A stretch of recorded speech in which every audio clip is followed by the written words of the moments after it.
Welcome to this week's edition of the Farmhouse Dirt. I am Trisha Peters and joined today by Luke Virgil with Wayne America. He is our local economic development director. Thank you so much for taking the time to join me. You're welcome. You're welcome. Happy New Year. Yes, you as well. Thank you. So we are live on location at 1010 Thomas Drive, and this is one of the new developments that has been constructed here on Thomas Drive, one of 5 different homes. There's been 2 single-family homes, and this is a section of 4 townhomes that are now available for sale too. And what better way to showcase economic development and housing development than to bring you to the site? So yes. Economic development and real estate go hand in hand. It does. I want Luke to maybe talk to us a little bit about what's happening down at Wayne America and where we're at with things and what your thoughts are for the future here. Absolutely. I think brand new year, great time to talk about all this stuff. Absolutely. Yes, for sure. So from a real estate perspective, we have seen kind of a growing inventory of homes that have come on the market. We've got anything from new construction now to pre-existing construction, and really all price points are being represented. So we've got a little something for everybody, but we're still finding that even from when I first started in real estate 20 years ago, I kind of am starting to hate to admit that, but we lean into it. Show sage and wisdom. I don't know about wisdom, but age is showing. Sage, I didn't say age. Okay. But you know, at that time we had anywhere from 60 to 75 homes for sale in 2004. And right now, you know, we hover around 15 to 20 on average for the last 3 or 4 years. And even prior to 2020, we were seeing a shorter inventory than that. So it's been a little crazy in the real estate world, and I think economic development has been working hard to try to improve that situation in rural Nebraska.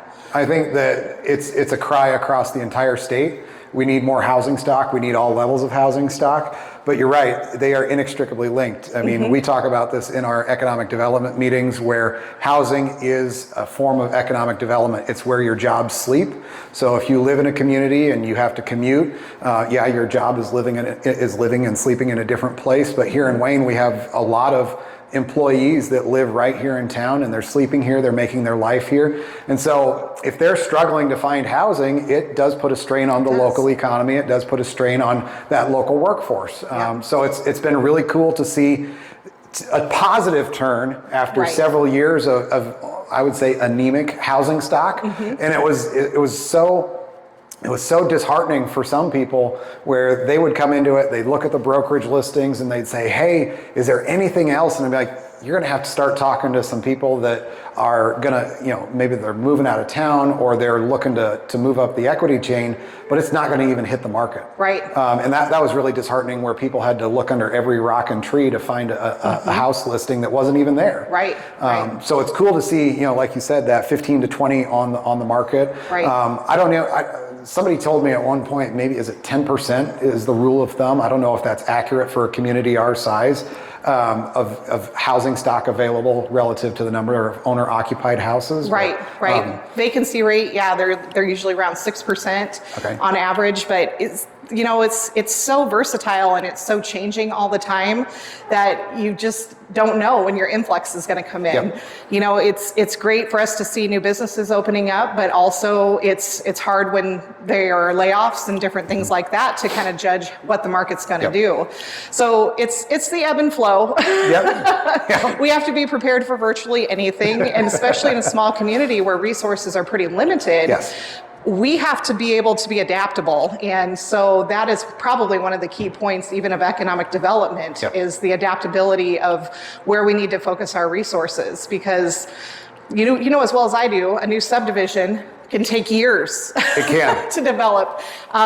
This Vintage Shell 4th edition came together pretty quickly once they got started, but it took many years to negotiate the sale of the land, to get the infrastructure in, and now a year later we've got some houses up here too. I think this one had all the right things happen for it at all the right times. So, you know, Dave Gardner, Kat Peterson, they had this, you know, at least on paper, kind of half ready to go. Right. And when Shane Bach was coming to town and Arrowhead Development came in, they saw that and they said, this is a golden opportunity to get something going. They worked really well. Cap and Dave were willing to jettison with that property. And now we see 2.5 streets paved. Yes. I mean, curb, gutter, everything. It's paved. Right. All the subgrade work is done.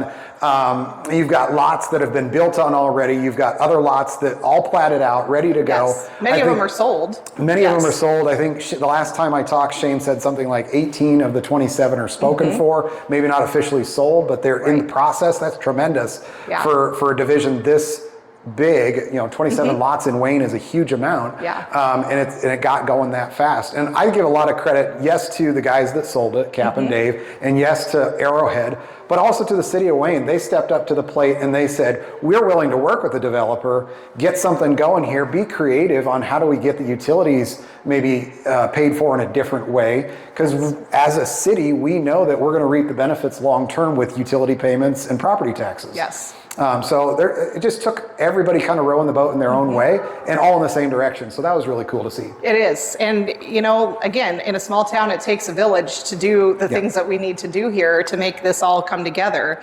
And I've gotten a lot of comments from people, where is Thomas Drive?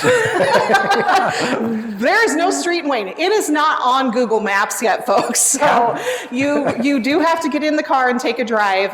This is in the northeast corner of Wayne, and we are at the end of Claycomb Road, and it is 21st Street that runs parallel to these lots here. So really great view. If you guys get a chance, you can overlook the farm fields that are just north of 21st Street here. Really a nice setting overall. So. It's pretty cool to see how fast, but also how beautiful it's going to be when it's all coming together. And so I think that's where people start to realize how economic development, real estate, these are not races that get done in a single day. Yes. These are many-year marathons, and it might take us a conversation now, and it doesn't matriculate for 10 or 15 years. I remember when I started in 2017, I had that conversation with Cap, or very early on, of saying, "Hey, what are you planning to do with it?" And here we are 8 years later, and it's finally come to fruition with a different developer. Yes, and development in and of itself is expensive and very risky. It is. As a person who is kind of risk averse personally, I have to give credit to people who want to take that risk and build these homes. And you're speccing a house, you're sitting on it. You might not have the right buyer at the right time. So there is a lot of risk built into this kind of development. So yes, and we've also built some new apartments in town, and that has had an impact on the market here in Wayne as well, with not only housing sales, but also other people who do own rental units. So, how was the economic development involved with that whole process? So to me, it was, how do we bring the cry to action to the different players at the table? And like I said, we've known for years that housing is limited in Wayne. It was impacting workforce. So we started tracking the number of lots and the number of units that were available in the community. And I think that was a wake-up call when you start seeing the number of single-family lots dwindle. When we started tracking it, there was over 60. And at one point, it got as low as 20. Yes. And that was really scary. But over the last year and a half, we've had the Arrowhead development here in Vintage Hill. There's another development down on the southeast corner of town on the old loggy Beckenhauer Estates. Beckenhauer Estates, whatever. So that whole area has been kind of platted out. Yes. Nothing has been built on it yet, but it added another 30 lots to the plat here in the community. So that was huge. But another thing that needed to happen was apartment. And we were seeing that there was really tight availability with the apartments. There was stratospheric growth in the enrollment at Wayne State College. Just unreal what they had done over the last 8 or 10 years with their enrollment. And so it put a crunch on the housing market. That's just a cause and effect type thing. And so it was really cool to see a lot of different players come to the table and say, we understand the need. We're gonna try and get creative. And again, credit to the city on this, because they had a piece of property. probably underutilized. It was zoned for industrial, and they said, we're willing to change the zoning. We're willing to sell it for a lower price than what maybe it should command for market. But we're also willing to set that RFP out there so that multiple people can give us their best bet or their best offer. And that led to the Prairie Park Apartments. And it did not come easy. There was a local contingent that said, no, we don't want this. And I can understand that. It was going to be a huge change to the local apartment market.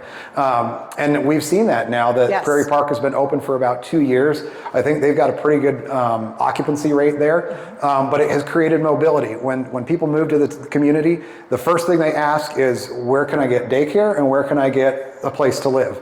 And if you are young and single and you're just looking to come to the community, you probably don't worry about the daycare piece. So we're hoping that apartment complex continues to provide that mobility in the apartment. And then over time, if they like the community, they like the job, then they can jump into a permanent housing option with like a single family house or a townhouse like this one. Right, absolutely. And all along, the goal of this is that if you could get people to rent the newer apartments, it may open up some of those units that were needing some work done to them or needed some improvements, and could maybe get a first-time home buyer into a house where they could put a little sweat equity into it and so forth. We do manage several properties in town too, and so what it has done for us is where we went through 5 years of just rollover of tenants all the time. It's really hard to maintain properties when you have that kind of in and out happening. You can't do any major remodeling. It's hard to replace flooring. It's hard to paint. So it has given us some opportunities on a few units that are sitting empty for a little bit longer per se to make those improvements and improve those as well. So there's some benefits to all of this. You have to kind of look at the bright side of everything. And it's not a perfect system by any means. We have some vacancies right now that are abnormal, but we're also coming off of 5 years of incredible real estate transactions, incredible rental transactions, and we got to have some vacancy for people who come in mid-year, for people who are needing to make some transitions around the holidays or different times of year. So it's achieving its goals, and it's doing what it's supposed to. Exactly. We knew that there would be pinch points along the way. Change is hard. That our office is in the business of being a change agent, and we know that as soon as we identify something that this could be a change, it could create some enemies or some unfriendly heartburn or whatever you're going to call it. But we leaned into it, especially on the housing side, because again, that housing it provides mobility for your workforce. It provides the place where everybody lives and has their life happen. Right around the kitchen counter is usually where it happens. Yeah, it does. Just coming out of the holiday season, I remember going to my mom's or going to my in-laws, and it happens around the kitchen table or the kitchen counter the whole time. It does. So that it's really cool to see how this stuff slowly matriculates, and that was it the perfect fit? No, absolutely not. No move is for a community, but it seems like it's the best fit for what we needed at the time. Right, absolutely. And even for us, in this industry and working it every day, we get a lot of feedback from people of what they want, what they're looking for. And the comments we were receiving is, don't you have anything nicer? Or do you have something that would accept a pet or something of that nature? So some of those needs needed to be filled as well. And where we were unable to serve those customers, now they have an option. And sometimes we are inheriting people from the Prairie Park Apartments who are deciding that style of living maybe isn't what they were looking for after all, because you are in a stacked unit and you're sharing your space with 150 other people too. At least that. I mean, there's 144 units in that complex. It's the biggest one of its kind in the community. Yes. And I go back to a stat that somebody told me when we were proposing the Prairie Park project. Tom Jacobson by himself, I think, owned 130 units. And this was going to eclipse him in one shot. Yes. And that's when it really impacted me how much of a magnitude paradigm shift this was going to create for the market. And so when we see vacancies, I understand the landlord side where it's tough. Right. But coming at it from the development side and the community growth side, we absolutely need those vacancies to have good housing stock and to maintain it, like you said earlier. Right.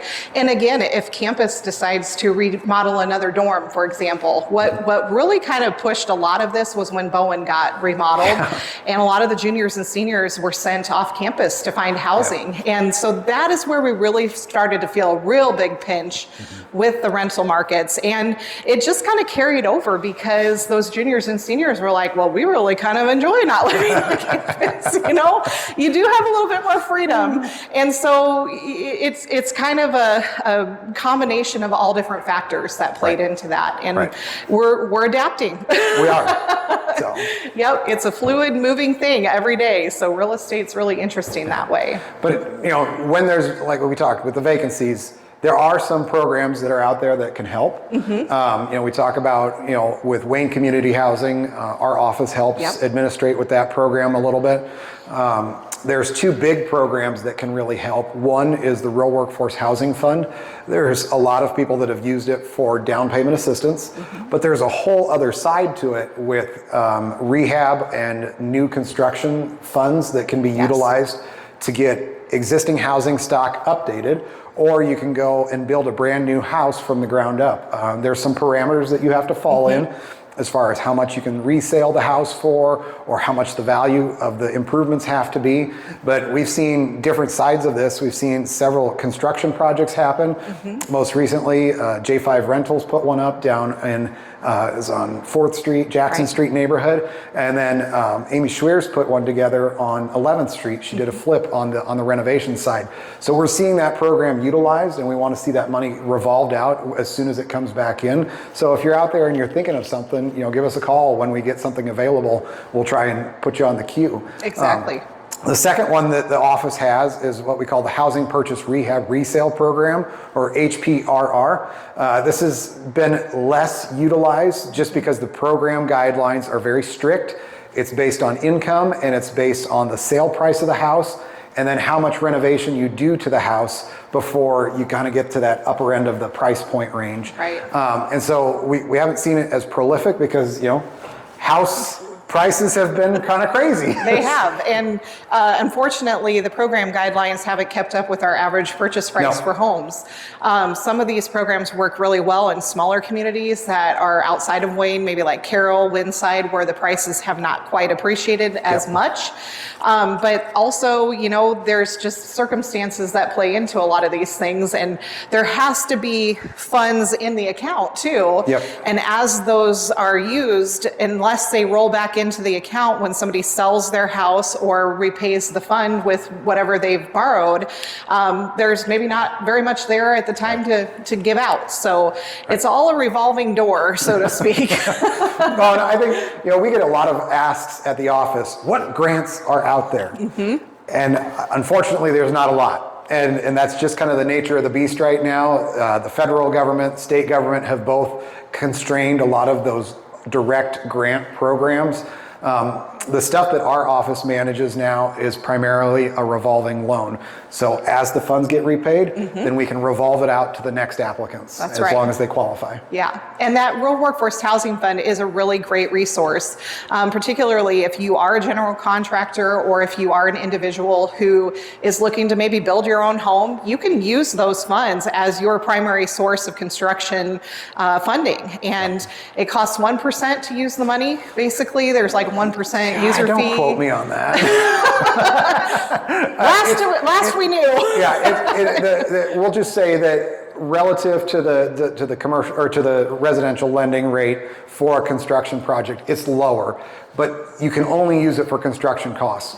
Our program, we want to maintain our relationship with our local lenders. So all we can do is the construction side. Permanent financing, you have to find one of those good local lenders to work with. Right, but it gives you 2 years to complete the project you're working on, whether it's a new build, a rehabilitation, or something else of that similar nature. And it's really kind of a nice shot in the arm, because otherwise you're getting primary financing through a construction loan, which could be, quite a bit more for interest rate because it is not permanent financing, so to speak. So it can give you a good start on a project if you need it. So Luke's the guy to talk to. And he'll get all those parameters worked out for percentage points. So nice segue there from the rural workforce housing, now kind of going more towards that commercial side of things with LB 840. That's another option for people that folks in town might not understand or know how that works. So let's add that to the mix here. Yes, so City of Wayne implemented a program back in 2008, 2009 where they collect a local sales tax. And this is something that any community in the state of Nebraska can do. The voters have approved it and they have reapproved it as recently as 2022.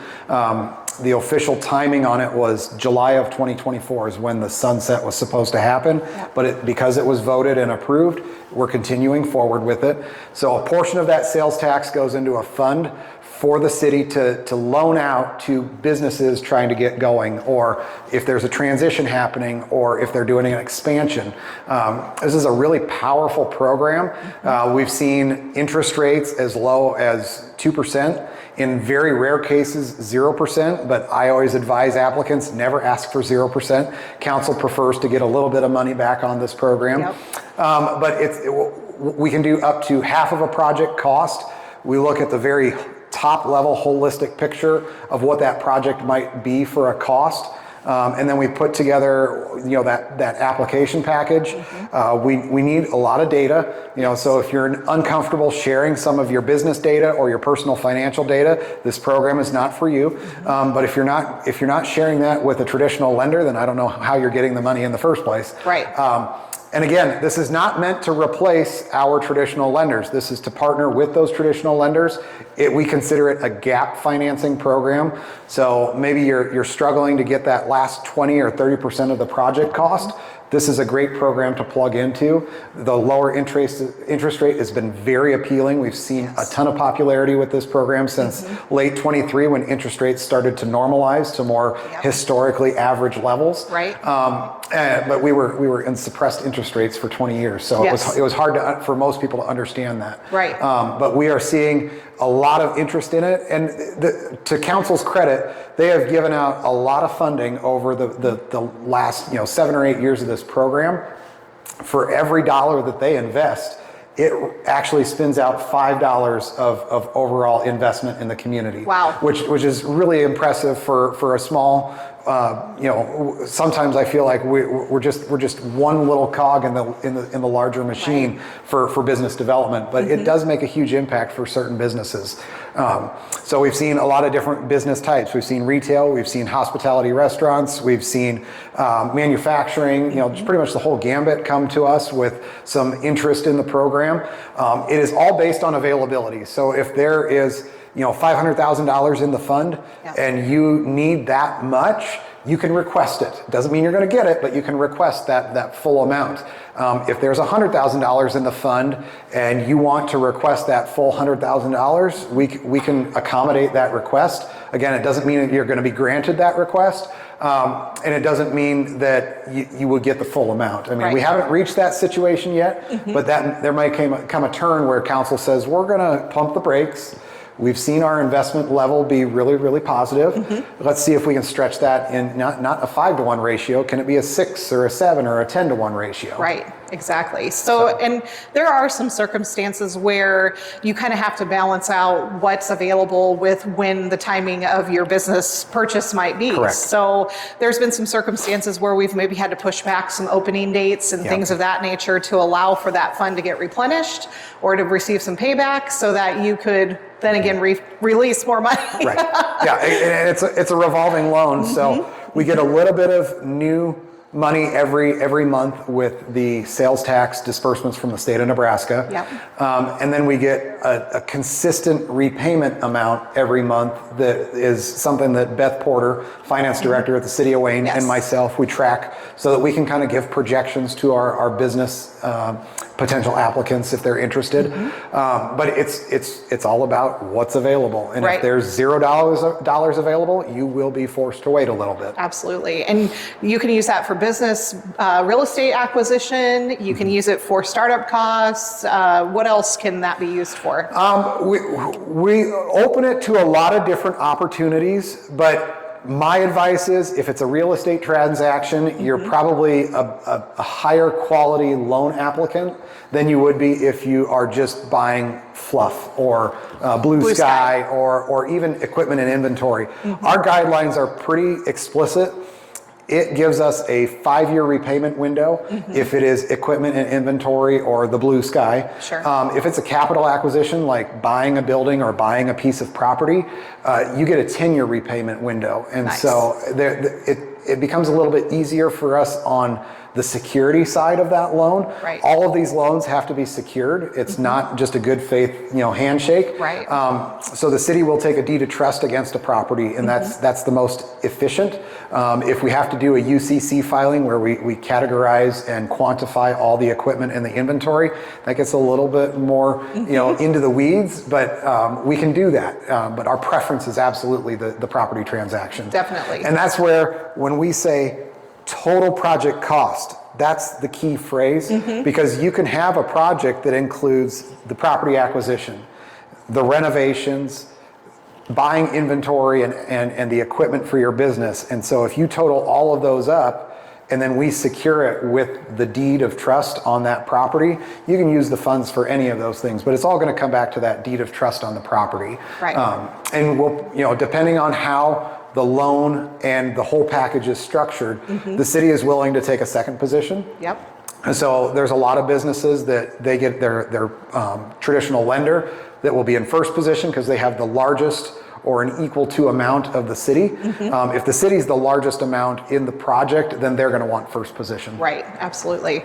And this is really important, to have the city's support behind, because obviously they want to see our Main Street filled. Yes. They want to see those business storefronts filled. And we work a lot back and forth with them on a lot of these different startup businesses that we're seeing kind of pop up on Main Street. So it's a critical program and one that has been very attractive for a lot of our new business owners. It has. So, and not just downtown. I want everybody to, within the city limits is kind of our general jurisdiction. And there's been a couple that have popped outside of city limits, but they're in that extraterritorial jurisdiction, or ETJ, which is where the city has zoning control. So there's, if it's the right project, if council feels it's a valid investment for the community, they'll probably look at it in that ETJ. If it's in the city limits, then they're definitely going to look at it. Definitely. Well, good. So we do have some downtown properties that are still available for sale, for rent. I think you have one listed, don't you? I do, yes. We are actually going to be taking over the management of 205 Main Street, and that is going to be available for commercial rent or for residential rent, because there is an apartment above. So awesome. That building is very historic to the community. It's in great shape. We'd love to see a new business come into town to take advantage of its prime location, in my opinion. And it's got a lot of features that are well worth talking about. So definitely give our office a call. Luke has the information. If you are a business person that wants to kind of get that process started, this is the guy to get your business plan developed and get you to the right people to help with that whole package, because it is a process. It is. I mean, we always joke, if you are not ready to be married to your business, you're not ready to own a business. Yes. It is a full-time commitment outside of your private life, and sometimes more. I mean, you're a small business owner yourself. You understand how that works. Ask my husband. What, we never 6 see years, each other. right? Yeah, this is 6th anniversary. Yeah, that's exciting. So, it takes a lot of time and it takes a lot of effort to be a business owner. It really does. And, don't forget about the options that are for lease too. If you're not quite ready to jump into that whole marriage and you just want to have like a roommate for a while. Yes. Yep. There are some rental options downtown too that are really good spaces. 2,000 square feet on 2nd and Pearl Street, available at the Mid-City Plaza. And I think, is RJ Liska going to have some commercial space available too. So RJ purchased what used to be Family First Dental, and for the old guard in the community, it used to be Wiltsey Funeral Home. But 401 Main is the official location, and he's working through the process with tax increment financing through the city and the CRA. And so I think the end of January he'll have all that paperwork finalized, but he's already been doing some of the work because he's allowed to do that. But his projections or his renderings are pretty cool for how he's going to transform the facade of that building. Commercial space on the main floor, so if you are interested, be sure to reach out to him. If you don't know how to get a hold of RJ, contact us, contact Trisha. I think we both have his contact information. And then the upper story is going to have some apartments. So. Definitely. And you brought up tax increment financing, or TIF. Do we want to open that can of worms today? We can. The first thing I'll say, if you don't understand TIF, get in line. It's a very, very complicated process, but it's an effective tool for developers to utilize the property tax that they would already be paying for that development. And they set a portion of that aside, and they can use that as an incentive for their overall project. That's a very simplified version of how TIF works. Very simplified. But it is a complex process that, the city employs an outside attorney to work through those TIF contracts. It is something that I spent the better part of 3 or 4 years really learning, working through before I understood it well. Now I don't really have to worry about it as much. The CRA here in Wayne has Beth Porter take care of a lot of that. Wes takes a hand in that. Amy Miller, as city attorney, still has to take a hand in it, even though the TIF attorney is outside of town too. But it's a lengthy process. Don't ever try and ask for it to get sped up. The city is adamant. We want this to march slowly through the process so that all parties involved have a chance to review it. And the most recent discussion, TIF has been used prolifically for housing. And that may concern some, especially our partners with maybe the county or the school district, because those are the major taxing entities that have to wait a few years before they realize the full benefit of that new development when a TIF is approved. And so we've talked internally at the CRA, this is all on public record, that maybe they should push more towards the commercial side of projects for TIF. Or if a housing project is happening, is there a way to guarantee that there is also a commercial element to it so that it's not solely on the shoulders of the housing market to support that TIF? And I think that's a valid argument, especially with the long history of TIF being used for housing. And I think, just to kind of give you an idea of why it's so important that housing and TIF are together, is because when you set aside those tax dollars and you increase more housing, you also increase the population of the school district, right? You can, yes. And then those tax dollars are set aside, so they're not really going to the school district at that point. Is that correct? That's how it works, So that's the crux of the housing issue in TIF when it comes right down to it. And we've had a lot of discussions with school board members, with Superintendent Lenerhan, and trying to figure out what is the right balance. And again, the CRA has even had this discussion about maybe we should look at, prioritizing a commercial project over a housing project. They haven't been faced with that choice yet. But if you're a potential developer out there and you think that you want to do something here in Wayne and TIF is a necessity, I would strongly encourage you to make sure that there's a commercial component to it. Yes. So again, the spokes of this wheel are all supposed to turn at the same time and work together, but it's not a perfect system. And you can utilize TIF, you can utilize LB 840, you can utilize rural workforce housing, you can utilize Wayne community housing, but all of those things do sometimes have a little bit of a bull with the horns type of situation when you start doing big projects. And it's tough to balance, but that's what, I mean, if you are really invested in a community like Wayne or in Wayne County in general, you're going to be patient. You're going to look at all your alternatives, and you're going to say this program works, this one doesn't. And then you fight the good fight on the program that you think is going to work. And that's what our office is here for. We want to help you get through those channels, especially when it comes to the city, the CRA, those public bodies, because we work with them on a regular basis. Yeah, and not only do you do economic development and housing, you have marketing and tourism. You have just in general promoting the community. Yeah. and then there's the membership side. Right. The last 2.5 years, our office has morphed where we have kind of 4 major pillars, where we do the economic development, we do the housing, we do the marketing and tourism, but then we also have the membership services, or the traditional Chamber of Commerce. Yes. In the old days. And so we try and push more and more people to think of it as just a membership. But if you have been around and you still want to call it the Chamber, I understand. We're old school. Change is hard, America. But it's 4 major pillars that are all interconnected, and they are all working in concert to try and help get the area to grow, get not just the city of Wayne, but the entire county to grow, kind of, together. Yes. I learned a long time ago, and to his credit, Wes put up with me when I didn't work in Wayne, and he still has to put up with me now.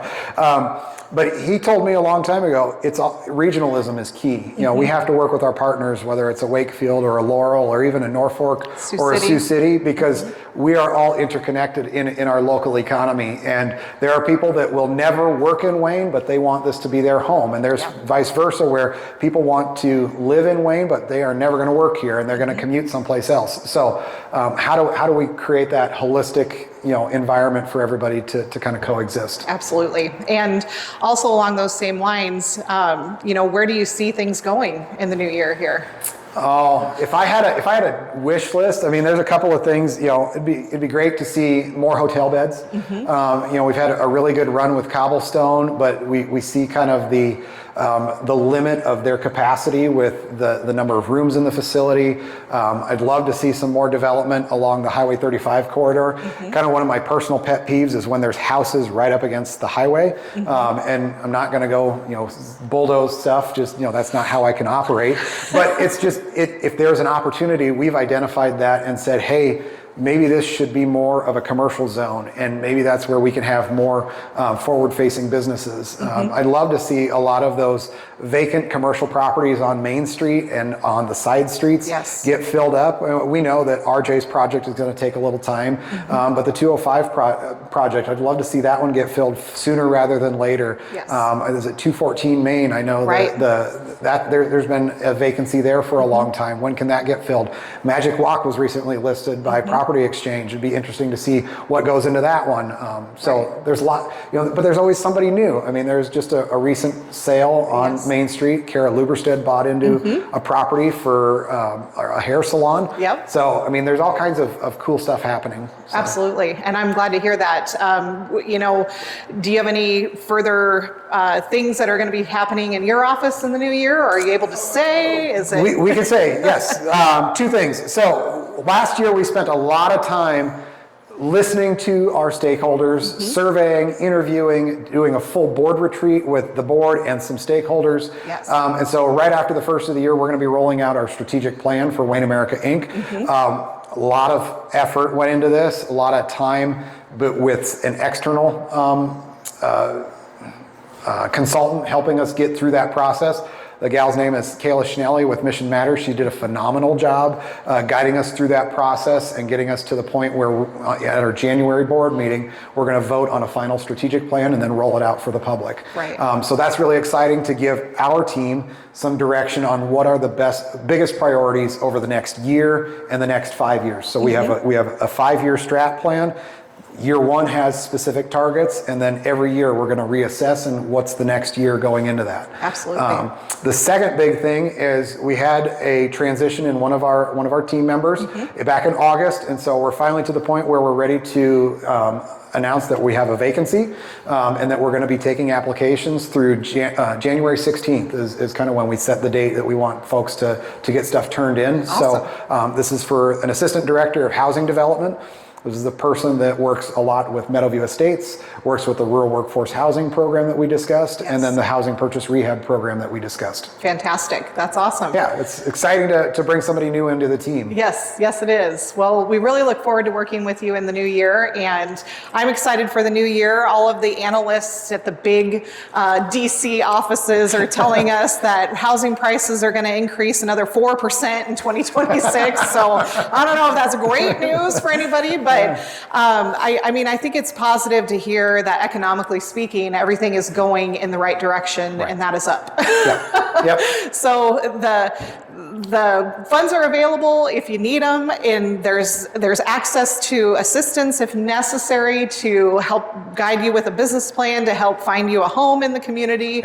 And we all got to work together to get this done, right, Luke? It takes a village. Like you said earlier, it just takes a village. So it does. We appreciate what you guys do at White Farmhouse, and we Likewise. look forward to the partnership in 2026. Agreed.